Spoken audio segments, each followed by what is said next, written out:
हरे कृष्णा. श्रीमद भगवत गीता जशी आहे तशी, अध्याय 5. अध्यायाचं नाव आहे कर्म संन्यास योग. तर आपण 11वा श्लोक वाचत आहोत. त्याचं तात्पर्य 5व्या ओळीपासून पुढे वाचायला सुरू करणार आहोत. त्याआधी श्रील प्रभुपादांना प्रार्थना करूया. आहे श्रील प्रभुपाद, आम्ही भगवद्गीता हा ग्रंथ वाचून समजून घेण्याचा प्रयत्न करीत आहोत. त्यासाठी आम्हाला आशीर्वाद द्या. धन्यवाद प्रभुपाद. श्रील रूप गोस्वामी आपल्या भक्तिरसामृत सिंधू 1.2.187 मध्ये याबद्दल पुढील प्रमाणे सांगतात. तर श्लोक वाचूया आपण. इहायस्य हरेर्दासे कर्मणा मनसा गिरा निखिलास्व अपि अवस्थासु जीवन मुक्त स उच्यते. आपल्या शरीर मन बुद्धी आणि वाणीने कृष्ण भावना भावित मनुष्य, श्रीकृष्णांच्या सेवेप्रित्यर्थ कर्म करणारा मनुष्य या भौतिक जगतात जरी तथाकथित सांसारिक कर्मे करीत असला तरी तो मुक्तच असतो. तर खूप महत्वाचा हा श्लोक आहे. जरा शब्द जाणून घेऊया. इहा म्हणजे या जगतात, यस्य म्हणजे जो, हरेर दासे जो हरीचा दास आहे, भगवंतांची सेवा करणारा आहे, तो कर्मणा मनसा गिरा जो काही तो शरीराने कर्म करतोय, मनसा मनाने कर्म करतो आहे, आणि गिरा म्हणजे वाणीने कर्म करतोय, बोलून कर्म करतो आहे. तर पुढचे शब्द आहेत निखिल म्हणजे प्रत्येक, निखिलासु अवस्थासु, निखिलस्व अपि अवस्थासु म्हणजे प्रत्येक म्हणजे सर्व प्रकारच्या अवस्थेत हा व्यक्ती आहे जो भगवंतांच्या साठी कार्य करतो आहे, सेवा म्हणून कार्य करतो आहे. मग तो प्रत्येक अवस्थेत, जीवनातल्या सर्व अवस्थेत जीवन मुक्त स उच्यते, तो जीवन मुक्त आहे. तर इथे भाषांतर देताना म्हटलं आहे की या भौतिक जगतात जरी तथाकथित सांसारिक कर्मे करीत असला तरी तो मुक्त आहे.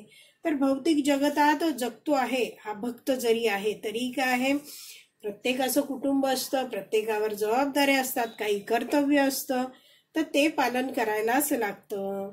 तर जसं इथे सांसारिक कर्म दिलेली आहेत. तर प्रभुपाद यांच्या जीवनामध्ये झालेला एक प्रसंग, हे जे एक गुरुकृपा प्रभू आहेत ते सांगत होते. तर गुरुकृपा प्रभू हे प्रभुपादांचे शिष्य आहेत. तर ते म्हणतात की वृंदावन, इस्कॉन वृंदावनचं जेव्हा मंदिर बांधणीचं काम चाललं होतं तेव्हा प्रभुपादांनी मला सांगितलं होतं की हे मंदिर बांधण्यासाठी तू विविध ठिकाणी जा आणि देणग्या गोळा करून आण. तर मी जेव्हा देणग्या गोळा करून आणल्या तेव्हा प्रभुपादांनी मला सांगितलं की हे गुरुकृपा प्रभू, तुम्ही इथे भगवान श्रीकृष्णांसाठी मंदिर बांधत आहात आणि भगवान श्रीकृष्ण गोलोक वृंदावनमध्ये तुमच्यासाठी घर बांधत आहेत, असं श्रील प्रभुपादांनी आपल्या शिष्याला सांगितलं.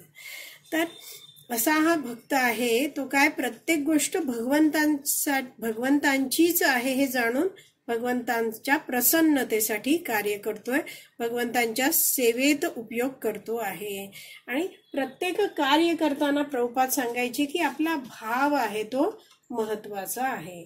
तर असा हा जो कृष्ण भावना भावित मनुष्य आहे तो आपल्या जीवनाचा केंद्रबिंदू भगवान श्रीकृष्णांना बनवतो.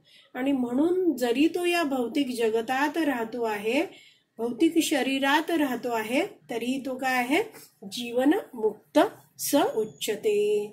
तर तो जीवन मुक्त आहे, म्हणजेच तो मुक्त आहे. तर भक्त आहेत ते काय प्रत्येक वेळी म्हणजे दिवसभरात स्वतःला भगवंतांच्या विविध सेवांमध्ये मग्न ठेवतात आणि यासाठी वरिष्ठ भक्त आहेत ते मार्गदर्शन देतात. तर जसे कोणत्या सेवा असतात बघा, जप असतं, भगवद्गीता श्रीमद भागवतम वाचन असतं, म्हणजे श्रवणम करणं असतं, ते समजून घेण्याचा प्रयत्न करताना आपण अध्ययन करतो, पुन्हा काढून वाचतो. आणि ही काय सगळी झाली आपण दिवसभरात काही विविध कार्य करतो ते. मनाची कार्य आपण बघितली तर काय असतात? थिंकिंग, फिलिंग आणि विलिंग. थिंकिंग म्हणजे चिंतन स्मरण करणं, फिलिंग म्हणजे भावना आणि विलिंग म्हणजे इच्छा. तर हा भक्त आहे तो वैदिक शास्त्राचं श्रवण करतो आहे, तर त्याचंच तो चिंतन आणि स्मरण करतो. हा, आणि हरिनामाचं चिंतन करतो, जप करतो आहे, तर त्याचंही चिंतन तो नंतर दुसरी कार्य करताना हरिनाम मनातल्या मनात घेत राहतो, ते चिंतन असतं. तर कृष्ण भावनाभावी ते व्यक्तीचं जीवनाचा केंद्रबिंदू भगवान श्रीकृष्ण आहेत. आणि तो कार्य कोणती करतो? सगळी म्हणजे तो कसा आहे? कृष्ण भावना भावित आहे. फिलिंग म्हणजे भावना, आणि इच्छा काय करतोय? मला भगवंतांच्या विविध आणखीन सेवा करायच्या आहेत. तर असा हा जो भक्त आहे, जीवनमुक्त भक्त, तो कसा आहे? हरिदास आहे. तो जरी भौतिक शरीरात आहे तरी तो या भौतिक प्रकृतीचे जे 3 गुण या जगतात सर्वांवर प्रभाव टाकताहेत, सतोगुण, रजोगुण, तमोगुण, या गुणांच्या प्रभावाखाली नसतो. कारण तो भगवंतांची भक्ती करत राहतोय. भगवंत दिव्य, आणि अशा भगवंतांच्या दिव्यत्वाशी तो वेगवेगळ्या सेवेंनी सतत संलग्न आहे, जोडला गेलेला आहे. आणि त्यामुळे ही जे भौतिक प्रकृतीचे 3 गुण आहेत तेही त्याच्यावर प्रभाव टाकत नाहीत, म्हणजे तो त्या प्रभावाखाली येत नाही. पुढचा पॉइंट पुढे वाचते आहे. त्याला मिथ्या अहंकार नसतो, कारण आपण म्हणजे हे शरीर नाही, तसेच आपले या देहावर स्वामित्व नाही, हे तो निश्चितपणे जाणतो. तो जाणतो की हे शरीर आपले नाही. तो स्वतः तसेच त्याचा देह सुद्धा श्रीकृष्णांच्याच मालकीचा असतो.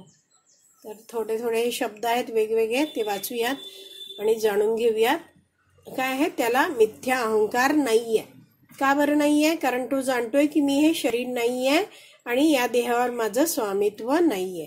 तर हे सगळं ज्ञान आहे ते कसं प्राप्त होणार आहे?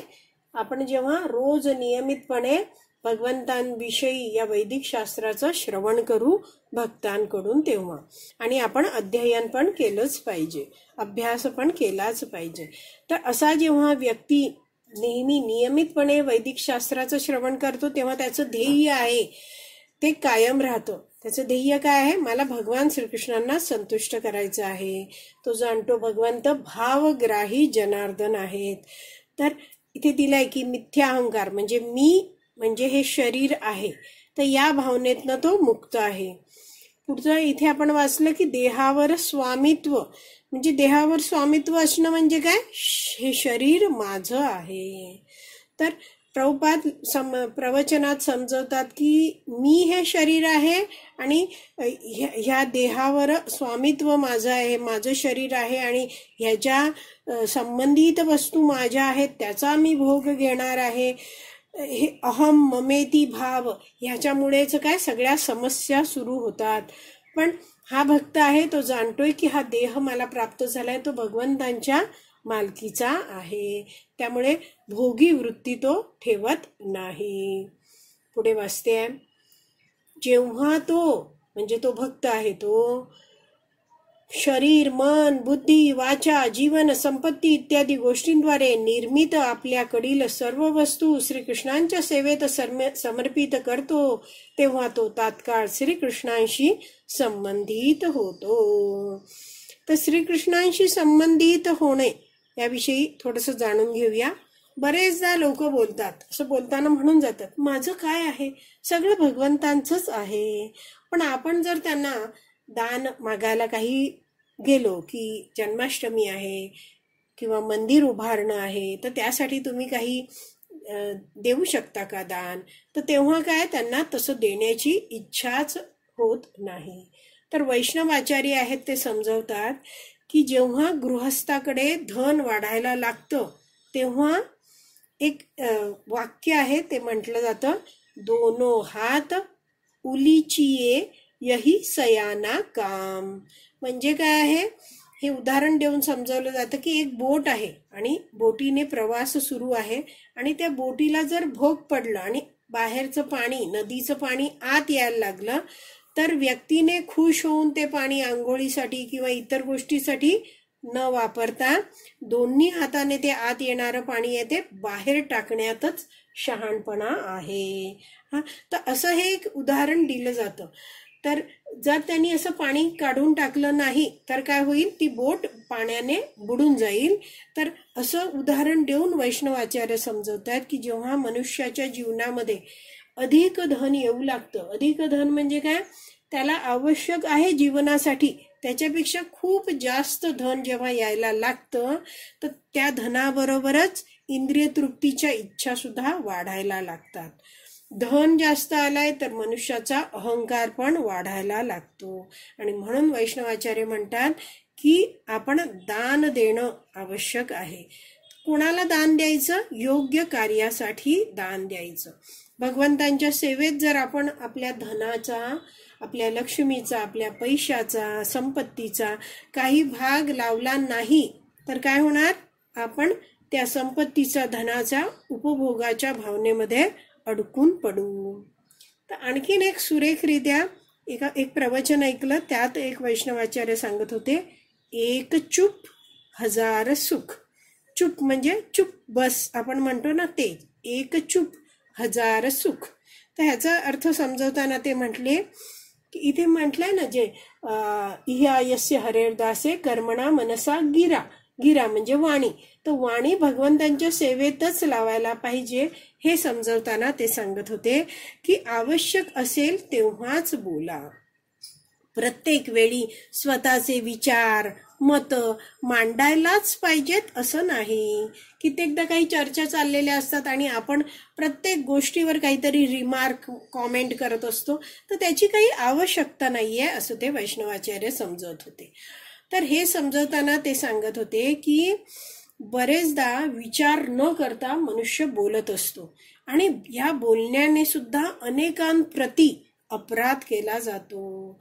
कितीतरी जण आपण काही बोलतो त्यामुळे दुःखी होतात आणि म्हणून आपण प्रत्येक गोष्टीवर कॉमेंट करीत बसण्यापेक्षा हरिनाम घ्यायला हवं. आपली जी वाणी आहे ती आपल्याला भगवंतांच्या सेवेत लावणं हे शहाणपणाचं आहे. आणि जर आपण आपली वाणी भगवंतांच्या सेवेत लावली तर आपण मायेच्या सेवेत आपली वाणी लावणार नाही. कारण या जगतामध्ये दोनच स्वामी आहेत, एक तर आपण भगवान श्रीकृष्णांची सेवा करू किंवा मायेची सेवा करू. आणि त्यामुळे आपली वाणी आहे ती आपल्याला भगवंतांच्या सेवेत प्रयत्नपूर्वक लावली पाहिजे. जर असं आपण केलं तर आपण या जीवनातच जीवनमुक्त होऊ आणि मृत्यूनंतर आपण भगवंतांच्या धामात सुद्धा जाऊ. तर असं सांगितलं जातं की समोरच्याचं हित किंवा कल्याण होणार असेल तरच बोलावं. तर मात्र एक वाक्य आहे बघा, उचलली जीभ लावली टाळ्याला. तर असे अनेक लोक वागत असतात, बोलत असतात आणि त्यांना आपण म्हटलं अरे तुम्ही असं का बोलले, तर ते म्हणतात माझ्या मनात काय नव्हतं, मला वाटतं ना ते मी बोलून टाकतो. पण वैष्णवाचार्य समजवतात की तुम्ही बोलताना परिणामांचा विचार काय होईल, परिणाम काय होईल याचा विचार केलाच पाहिजे. तर आपण कसं वागलं पाहिजे, स्वतःचं आणि इतरांचं आध्यात्मिक लाभ होईल असंच वागलं पाहिजे. आपली सगळी कर्म, शरीराने केलेली कर्म, वाणीने केलेली कर्म, मनाने केलेली जे काही कार्य आहेत त्यांनी काय सगळ्यांचा लाभ व्हायला पाहिजे. तर पुढे वाचते आहे, इथे दिलंय ना श्रीकृष्णांशी संबंधित होतो. तर असा हा भक्त आहे, तो सर्व काही भगवंतांच्या संबंधात कार्य करतो. तो श्रीकृष्णांशी अभिन्न आणि देहात्म बुद्धी निर्माण करणाऱ्या मिथ्या अहंकारापासून मुक्त होतो. हीच कृष्ण भावनेची पूर्णावस्था आहे. तर असा हा व्यक्ती आहे, त्याच्याबद्दल काय म्हटलं आहे, तो श्रीकृष्णांशी अभिन्न. अभिन्न म्हणजे काय, भगवान श्रीकृष्णांच्या आज्ञानुसार, इच्छानुसारच तो प्रत्येक कार्य करतो, म्हणजे झालं अभिन्न. भिन्न म्हणजे वेगळं आणि अभिन्न म्हणजे समान. म्हणजे भगवंतांची इच्छा काय आहे? सगळ्या जीवांनी त्यांना शरणागत व्हावं, भगवंतांच्या आज्ञेनुसार कार्य करावं. तर तसंच हा वागतो. आणि दुसरं म्हटलंय देहात्मबुद्धी निर्माण करणाऱ्या मिथ्या अहंकारापासून तो मुक्त होतो. तर देहात्मबुद्धी म्हणजे काय? शारीरिक स्तरावर कार्य करणं, उपभोगाच्या इच्छेने कार्य करणं. पण इथे सांगितलंय हा व्यक्ती काय करतो आहे? मिथ्या अहंकारापासून मुक्त होतो आहे. तर आत्मशुद्धीसाठी तो प्रयत्न करतोय. बघा, आपण या भाषांतरात वाचलं 11व्या श्लोकाच्या, की केवळ शुद्धीकरणासाठी असे हे जे योगी जन आहेत ते कर्म करतात. तर असं सगळं वागल्यामुळे काय होतंय? शेवटचं वाक्य वाचलं की हीच कृष्ण भावनेची पूर्ण अवस्था आहे. म्हणजे जो तो पूर्णपणे कृष्ण भावना भावित होतो. तर असा भक्त आहे तो भगवंतांना जीवनातून दूर ठेवून कोणत्याही योजना आखत नाही, कोणतंही कर्म करत नाही. तो श्रीकृष्ण अर्थ अखिल चेष्टा, म्हणजे भगवान श्रीकृष्णांसाठीच प्रत्येक कार्य तो करत असतो. प्रत्येक प्रयत्न भगवंतांच्या प्रसन्नतेसाठीच करत असतो. तर आपला हा श्लोक वाचून पूर्ण झाला आहे. आज इथेच विराम देऊया. श्रीमद भगवद गीता की जय. श्रील प्रभुपाद की जय. हरी बोल.